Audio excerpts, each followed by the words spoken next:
Assalamualaikum warahmatullahi wabarakatuh.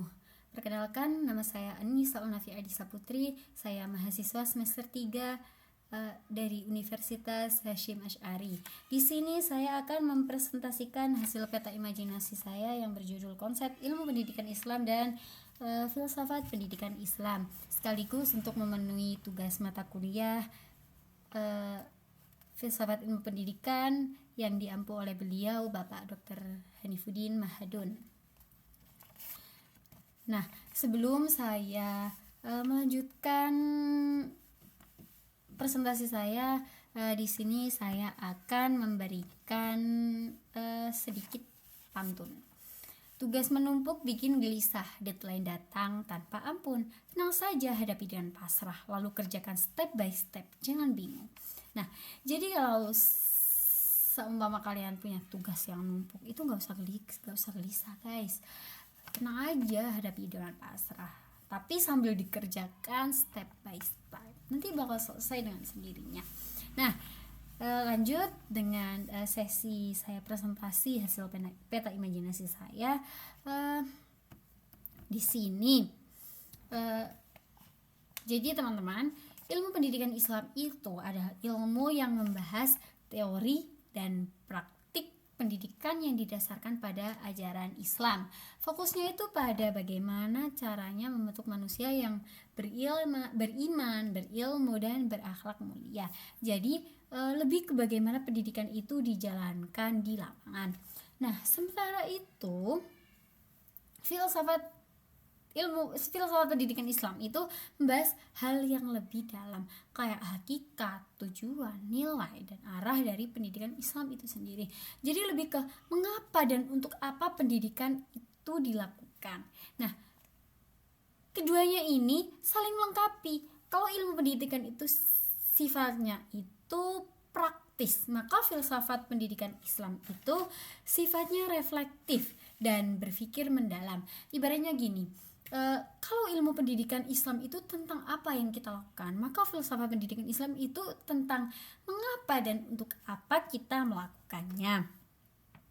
Nah, sekarang kita masuk pada pembahasan yang kedua, yaitu ruang lingkup filsafat pendidikan Islam. Nah, kalau kita bahas ruang lingkup filsafat ilmu pendidikan Islam itu sebenarnya cukup luas ya teman-teman. Yang pertama itu di sini ada membahas hakikat manusia. Nah, jadi bagaimana manusia itu sebenarnya dan gimana seharusnya pendidikan itu bisa membentuk kepribadian yang baik sesuai ajaran Islam. Nah, yang kedua di sini itu ada tujuan pendidikan. Yang kedua ini membahas tentang tujuan akhir pendidikan Islam, yaitu membentuk insan kamil, manusia yang utuh, sempurna, dan seimbang antara jasmani, rohani, akal, dan imannya. Nah, yang ketiga di sini ada nilai-nilai dasar pendidikan Islam. Nah, nilai-nilai dasar pendidikan Islam ini seperti keimanan, akhlak, dan ibadah. Nilai-nilai inilah yang menjadi fondasi utama dalam setiap proses pendidikan. Nah, yang keempat di sini ada metodologi pendidikan. Nah, metodologi pendidikan ini itu membahas bagaimana cara mendidik yang sesuai dengan syariat Islam.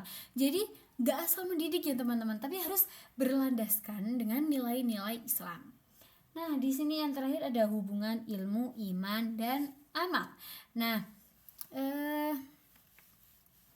artinya itu ilmu yang dipelajari itu gak cuma buat pengetahuan, tapi harus diamalkan dan diperkuat keimanan. Nah, dari sini kita itu bisa melihat bahwa pendidikan Islam itu gak hanya fokus pada pengetahuan, tapi juga menekankan pembentukan moral, spiritual, dan kepribadian peserta didik secara menyeluruh. Nah, sekarang kita masuk pada alasan pentingnya mempelajari ilmu pendidikan Islam dan filsafat pendidikan Islam. Nah, sekarang kenapa sih penting kita mempelajari filsafat ilmu pendidikan Islam? Nah, yang pertama itu karena filsafat ini itu memberikan dasar berpikir yang kuat bagi pendidik atau calon guru. Nah, Jadi kita itu nggak cuma sekedar mengajar, tapi juga benar-benar paham makna dan tujuan dari pendidikan itu sendiri. Nah, yang kedua ini di sini ada mempelajari filsafat pendidikan Islam, itu kita bisa memahami hakikat ilmu pendidikan Islam secara mendalam. Nah, bukan cuma dari sisi praktik, tapi juga dari sisi nilai dan tujuan akhirnya. Ya, yang ketiga ini filsafat itu membantu kita menghindari pengaruh pemikiran sekuler yang kadang masuk ke dunia pendidikan. Jadi pendidikan tetap berjalan itu harus sesuai dengan nilai-nilai Islam. Nah, yang keempat ini ada menggabungkan atau mengintegrasikan ilmu dengan wahyu. Nah, artinya antara ilmu pengetahuan dan ajaran Al-Quran itu bisa berjalan dengan seimbang. Nah, dan yang terakhir, filsafat ini juga menumbuhkan sikap kritis terhadap sistem pendidikan yang ada. Jadi kita itu gak asal terima, tapi kita itu bisa menilai apakah sistem itu sesuai dengan nilai-nilai Islam atau tidak. Kalau disimpulkan, filsafat pendidikan Islam itu ibarat kompas. Maksudnya yang menuntun arah agar pendidikan itu tetap sejalan dengan ajaran dan nilai-nilai Islam. Nah, kita udah selesai membahas tentang alasan dan pentingnya. Nah, sekarang kita akan masuk pada persamaan dan perbedaan. Nah, persamaan dan perbedaan, kalau kita lihat, sebenarnya pendidikan umum dan pendidikan Islam itu punya beberapa persamaan dan perbedaan ya teman-teman. Nah, dari persamaannya, itu keduanya sama-sama punya tujuan untuk membentuk manusia yang baik dan berilmu. Keduanya juga sama-sama menekankan pentingnya proses belajar dan pembentukan karakter dalam diri peserta didik. Nah, kalau dari segi perbedaannya, itu terletak pada orientasinya ya teman-teman. Kalau pendidikan umum itu biasanya lebih fokus pada kehidupan dunia dan pengembangan kemampuan rasional. Nah, kalau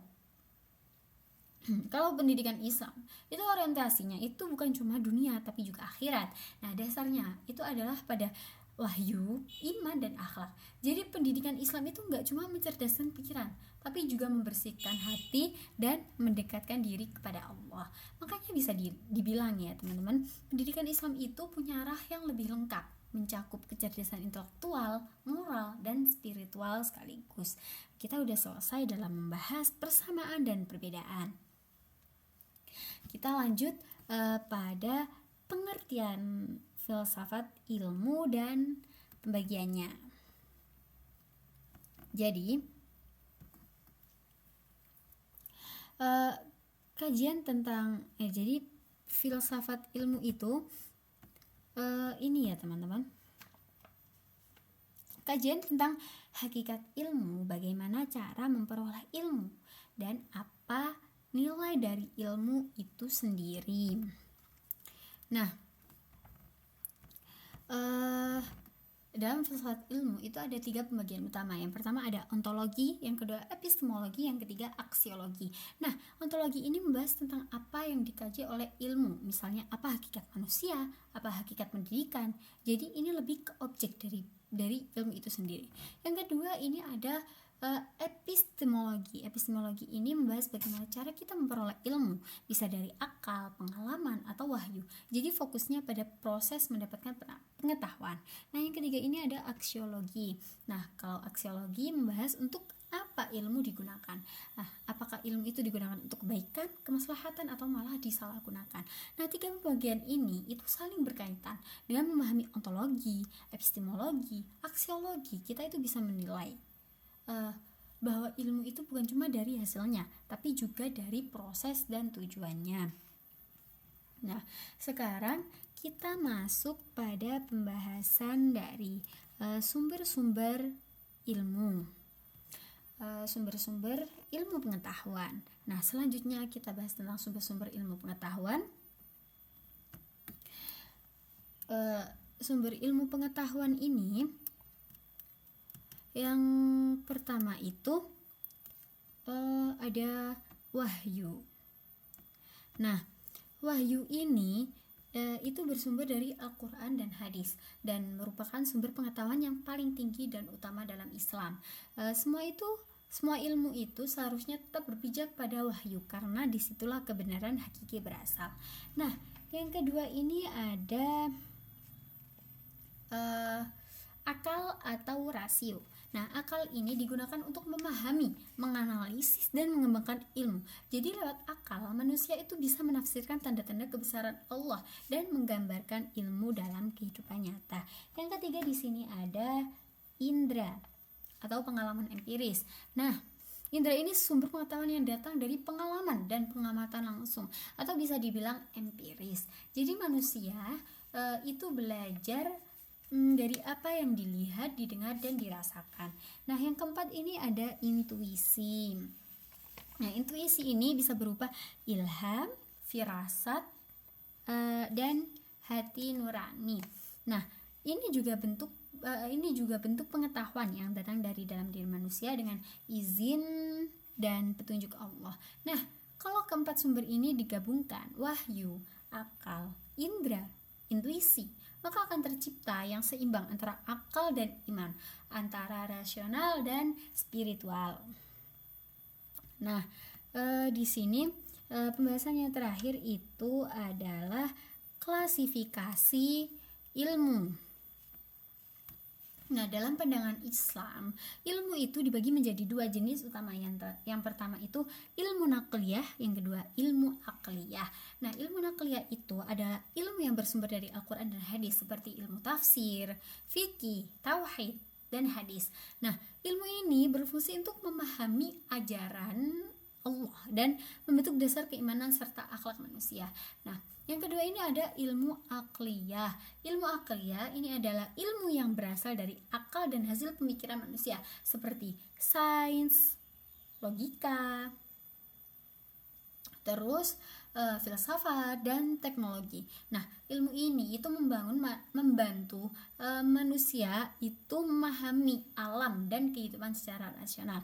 Nah, keduanya ini itu sama-sama penting ya teman-teman, dan tidak boleh dipisahkan.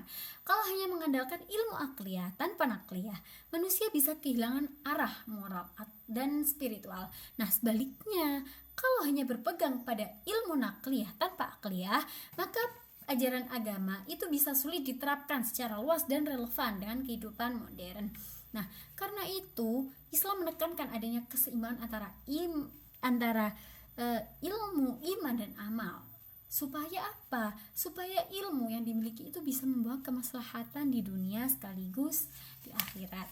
Nah, sekian presentasi peta imajinasi dari saya tentang konsep ilmu pendidikan Islam dan filsafat ilmu pendidikan Islam.